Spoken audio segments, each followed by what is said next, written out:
You're an inherent storyteller. So I want to know your story. Tell me about your interest, how you got interested in journalism. Tell me about your childhood. Nobody's ever asked me that. That's weird. So my story is simple. I'm from Quetta. That's where my parents met. Grew up in Karachi. Went to the best school in the world, the grammar school, and where you had to be good at something. At every stage, and or rich, preferably both, right? And I was neither because I was a bit of a bad boy and I was getting into the wrong crowd, the wrong girls, the wrong everything. And then... Why be wrong girls? You were probably wrong. Listen, I was this tall in 8th grade, all right? There's a lot of senior girls who were not thinking the right thing. But coming back, in a very high pressure cooker that is the grammar school, where you have to be good at something, I was falling behind. And then one day, I get called in after a essay I write in the general exam in my A-levels. And there's a famous teacher who's passed away now. God bless her soul. She's the head of the English department, head of the A-level department, Mrs. Asanuddin. So many people have graduated from under her wings. And she's got her glasses right there, and she's looking at me in the full staff room meeting. I get called in. She's looking right there at my paper, and she's like, Mr. Khan, what do you think of plagiarism? And I'm like, Miss, what do you think of air conditioning? And she's like, what do you mean? And I'm like, well, if you're suggesting I plagiarize that essay you're reading in the 45-degree Celsius weather, which they used to make us sit in the open air for exams, 10 feet away from each other in the midsummer sun.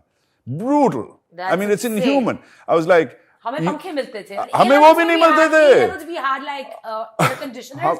Before that, we had nothing. हमें वो भी नहीं मिलते थे. पता नहीं कौन से ज़माने के अंग्रेजों के jailer थे, But anyway, so I was like, if you're suggesting I plagiarize that paper in 45 degrees, you're onto something. She liked the answer. Then she said, Asha, and she's like, would you like a job? And I was like, well, I know you're not going to pay, so I have one demand. And she's like, what is it? I was like, if I'm allowed to, I want to pick my own team.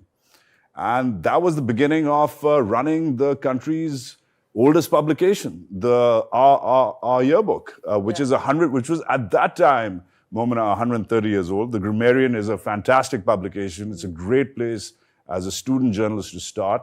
That's where it starts. Put together a template which still works for the grammar school, took that to college, continued at the college level, was lucky enough to be in this fantastic college paper, which is very independent. It's the first time I started. This was in Michigan, bang in the middle of the Midwest. Ann Arbor? In Ann Arbor. Yeah. And the Michigan Daily has an old history, another 100-something-year-old paper, old history of covering wars, covering local politics, not just student life, but the city. And then 9/11 happens, and I'm a junior.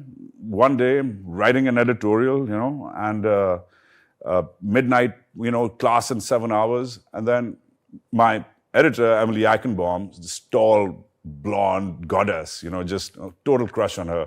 Still do. She comes and puts her hand here, and I'm like, she's like, what are you doing, Waj? Which is the Gora version of my name. And I'm saying, besides dying of a heart attack, I'm trying to write an editorial on the history department. And she turns around and says, well, if I were you, I'd go where history is being made, not write editorials about the bloody history department. She walks off, with her hips swaying in the sunset. And, I was like, okay. So a few days later, I got my house in order. I cleared my exams. I got my professors to let me off the semester early. Now, this is months after 9/11, 2 months after 9/11. By November of 2001, as the Americans had started the bombing raids over southern Afghanistan, I was there. By December... In Afghanistan?